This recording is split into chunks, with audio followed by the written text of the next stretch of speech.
Samantala, paglulunsad ng brigada kontra jumper at ang pagpapatupad ng Waste to Energy program ating tatalakayin kasama si Department of Energy Secretary ni Sharon Garin. Secretary Garin, magandang tanghali po at welcome back sa Bagong Pilipinas Ngayon. Ganyan? Okay na? Yes, Secretary, loud and clear. Alright. Sige, sir. Secretary, magandang tanghali po. Si Joshua po ito ng PTV together with ASEC Irene and USEC Marge. Can you hear us? Yes, I can hear you. Good day. Thanks for joining us, ma'am. Ano po ang naging dahilan ng DOE dito sa paglulunsad ng brigada kontra jumper? Gaano po ba kalaki ang problema ng electricity theft o illegal connections dito sa ating bansa? Alam mo kasi marami kasing mga nag-ano sa atin na yung jumper talaga yung problema. Kasi mangyayari niyan, pag nakita mo may hindi nagbabayad ng electricity kung magamit ng jumper, then who pays for that? Anong babayad yan? Yung mga talagang mga legit na mga consumers na nagbabayad. No? So parang sila yung nagpapakain ng buong community kung gano'n yun. Kung sino yung nagbabayad, siya pa yung may parusa. So this can be detected based on kung makakita kayo ng jumper na medyo may hindi tama yung connection or may mga connection nakikita na talaga kayo na mga bahay na hindi tama yung mga linya nila. Then that is one of the biggest reasons or probably the biggest reason why ang ating systems laws na sinasabi ng presidente dapat itanggalin kasi yun po yung bulk of the problem there. So ngayon po dahil po sa direktiba ng presidente, we are calling everyone to help also para hindi naman kaya kasi ng mga lahat natin lineman makita lahat Pero so we're asking everyone kung may makita po kayong mga medyo duda kayo na legitimate yung connection, then i-report nyo po sa eGov. Okay. Secretary Sharon, para mas maunawaan po ng ating mga kababayan, paano po ba naapektuhan ng illegal na connections at jumper at tampered electricity meters ang mga lehitimong consumer na regular naman na nagbabayad ng kanilang kuryente? Yes, ma'am. So for example, meron kang, if you pay, kung titignan mo yung yung electric bill mo, there's part there na systems loss siya. Which means, dapat kasi niyan ang systems loss lang, yun yung mga nawawala sa kable lang, sa connection lang, no? Sa mga transmission natin, or sa mga regular yan na nawawala, technical loss yun. Pero meron kasi mga non-technical. Etong non-technical, part ito yung mga pilferage, yung mga, yung nagda-jumper, yung nagnanakaw, at iba hindi nagbabayad. So, nadadagdag po yan sa systems loss. Tapos ang buong systems loss na yan na pilferage halimbawa, i-divide yan sa mga nagbabayad para sila yung mag-ambag-ambag para mabayaran to. So, ang karga, nandun po sa mga kababayan natin na nagbabayad talaga na legitimately for their electricity. So, it affects everyone. It affects not just the Meralco payers, but also the whole country ng mga consumers. Ito po ang hinahabol natin na mabawasan. Kasi pag mabawasan yung nakaw, mababawasan din ang electric bill natin. Sec Sharon, magandang tanghali po. Earlier you mentioned na i-report po ng publiko sa eGov yung mga ulat hinggil nga sa mga jumpers, mga illegal connection, mga tampered meter and electrical hazards. Maybe Sec Sharon, pwede nyo pong banggitin papaano natin vina-validate yung mga complaints and how can we assure the public na mabilis ma-actionan yung mga reports na ito? Meron po kasi sa eGov app natin. Magandang app natin yan. Punta lang kayo doon and then you will see na kung may concerns kayo, may energy concerns doon, tapos may choices kayo doon kung pilferage man, kung ano yung nakikita ninyo na problema. And then, ang i-require lang namin kung ano, sabihin nyo lang kung ano ang problem na nire-report ninyo. Pwede siyang anonymous na report. And then, we'll ask you lang yung location, mga ganun, i-describe nyo lang. Tsaka kung may picture, no? And then, what will happen is, this reports will be directly sent to NEA, and NEA will send it to the electric co-op or Meralco man or distribution utility. Diretso po yan sa kanila. Bago sila mag-action kung anong ang penalty, pupuntahan muna nila, validate po ang report. Kung kailangan kasama yung police o kung ano man yung enforcement agency, then they will go with the distribution utility kasi magkakaroon po kami ng agreement at PNP actually ginagawa na nila. Magka-agreement kami sa DILG that we will have a joint task force brigada kontra jumper. So every time naman, hindi naman kasi baka ayaw mo lang sa neighbor mo tapos report mo siya. Kailangan merong proof naman at merong investigation. So gagawin po natin yan. Kailangan lang namin po na bigyan lang kami ng information po ng mga kababayan natin. Alright, Secretary, dito naman sa usapin ng mas malawak na System Loss Reduction Action Plan, ano po ang long-term strategy ng Energy Department para hindi lamang mapuksa itong electricity theft, kundi mapababa rin ang system losses, mapalakas ang accountability ng distribution utilities at maprotektahan ang mga consumer na nagbabayad ng tama? Mga ilang linggo din namin inaral to with all the agencies kasi nga as instructed by the President.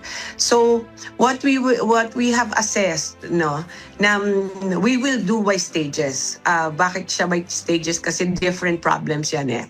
Now, una muna yung mga pilferage niyan or ang inefficiency ng cooperative. So, we will do a campaign and investigate and enforce the anti-electricity pilferage law together with the DILG, PNP, lahat na DUs natin, lahat po ng mga agencies po ng DOE.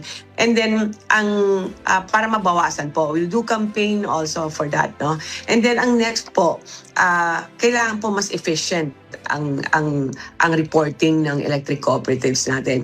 Minsan kasi luma na yung metro nila or minsan mali yung database nila. So, the plan is we will have to put new meters all over the country, better lines, no? And then kailangan yung database ng mga electric co-op natin maayos na, no?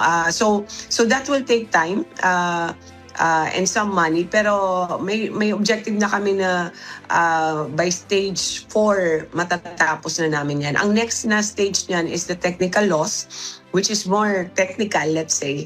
Pero kaya po yan. Kailangan lang talaga aralin ng maayos. So we're giving the electric cooperatives the 6 months to make their optimal plan para wala silang system loss. So by next year po malalaman natin kung ano na talaga yung budget at anong time talaga na kailangan for the remaining part po ng technical loss. So matagal po na project to, pero sunod po kami sa direktiba ng Presidente kasi tama naman po ang direktiba niya na we have to protect the consumers, we have to protect the Filipino people, especially from pilferage.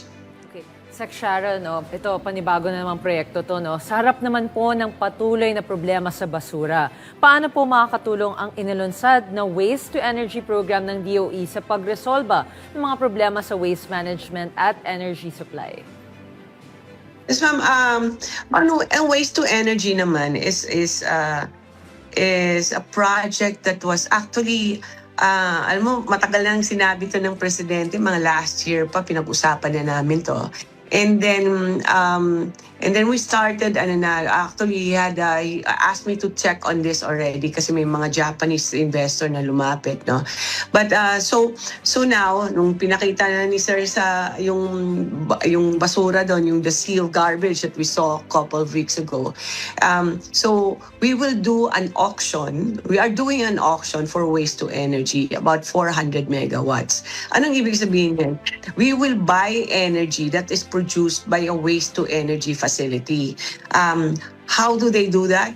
Kukunin po nila yung mga basura po sa mga urban areas. So, iba-iba naman yung areas nila eh. Hopefully, hindi sila mag-agawan, no? Kasi usually niya may agreement naman with LGU kung sino yung bibigyan nila. No? So, may LGU tayo, from LGU to MMDA, instead of a landfill, they put it in a waste-to-energy facility. Ang Metro Manila po, the garbage in Metro Manila can produce around mga 200 megawatts siguro or less than that. Pero paakyat ng paakyat, padami ng padami yan. So talagang mas marami pa siguro mag-produce in the future. So we're auctioning 400 megawatts. Ang intention nito is to help the country for energy security kasi 24 hours to. This is base load, hindi to dependent sa araw or sa hangin. But at the same time, it's an environmental project also. It will help also na mabawasan din ang basura sa environment natin. And thirdly, of course, it will help also malimit o mabawasan yung flooding because due to excessive garbage. So we're doing the auction I think by October, and then we'll be awarding, and by 2028 hopefully matapos na yung project nila.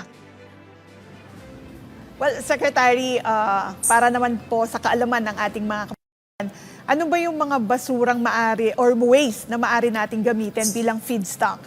And paano masisiguro na hindi ito mauwi sa pagsusunog ng mga recyclable or reusable materials so as not to affect the circular economy?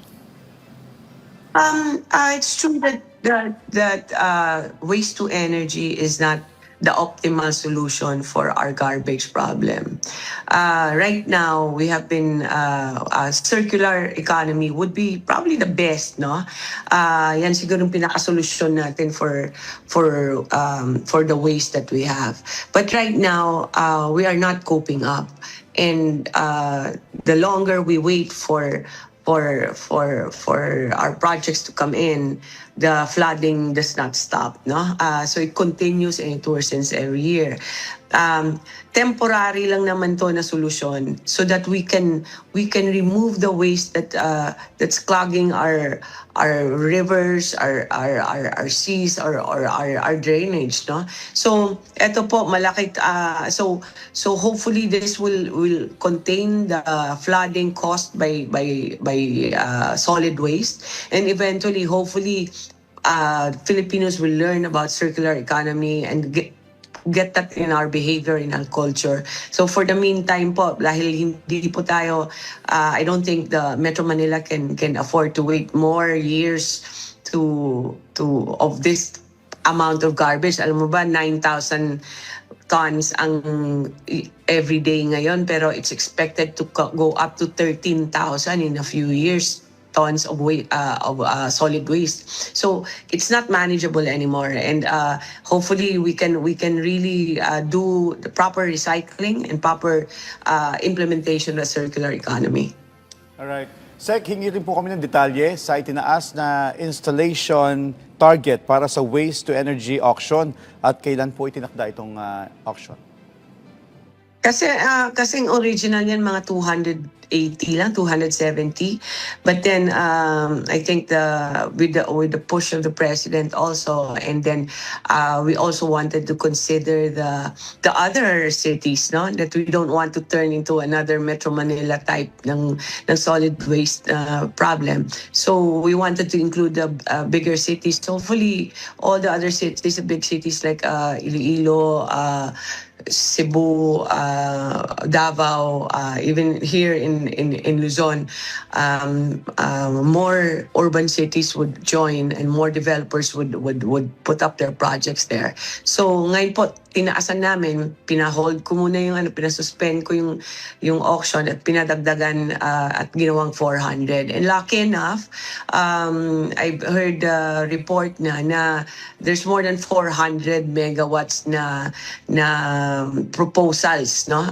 So there's really appetite, and it's very encouraging because I guess it's because we're following also the directive ng president, and we've seen also this solution as the immediate and temporary solution for our waste problem. So 400 megawatts yan, and hopefully by October we will start awarding already the projects. Okay. Sec Sharon, ano po bang mahigpit na safeguards, environmental standards at monitoring mechanisms na ipapatupad upang matiyak na hindi po ito makakalikha ng panibagong problema sa kalikasan habang sinusubukan nating lutasin ang problema po sa basura?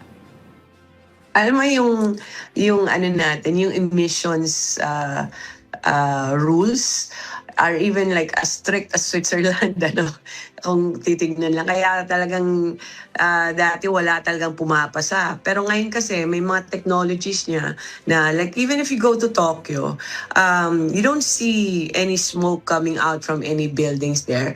But there are actually some of those facilities are inside Tokyo, in the urban city.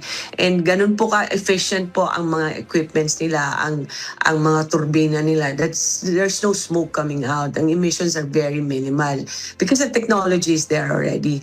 The same goes for China, for Taiwan, for Japan, Singapore even. No? May waste to energy din sila sa urban cities nila. Now, how do we make sure that we get those kinds of technology? It's very strict. Ito lang, very strict tayo sa mga ganyan. DOST has to certify that the technology is sound and it is compliant. Then it has to go through DNR and the Climate Change Commission also. So marami pong pagdadaanan po na screening po or testing po yung equipments nila or yung technology nila before it can even be implemented. So we have very strict environmental rules and that is a safeguard that we have that will make sure na yung pinakamagandang technology ang gagamitin po sa ating mga waste-to-energy facilities. On that note, hingin na lang po namin ng mensahe at paalala niyo po, Secretary, para sa ating mga kababayan na nakatutok sa atin po ngayon. Thank you po. Salamat po. And sa lahat po na mga pronouncements ng Presidente ng last SONA, napakarami po in terms of energy. We are in full force trying to make that happen kasi alam po namin na ang lahat po na utos ng Presidente is to improve the lives of each and every Filipino and to improve the livelihood also of each and every Filipino by making sure that ibabaan natin yung presyo ng electricity, and we're working hard on that, and DOE is very determined to deliver to the President. So maraming salamat po sa suporta po sa lahat. On that note, maraming salamat din po sa inyong oras at sa impormasyon. Department of Energy Secretary Sharon Garin. Thank you, Sec.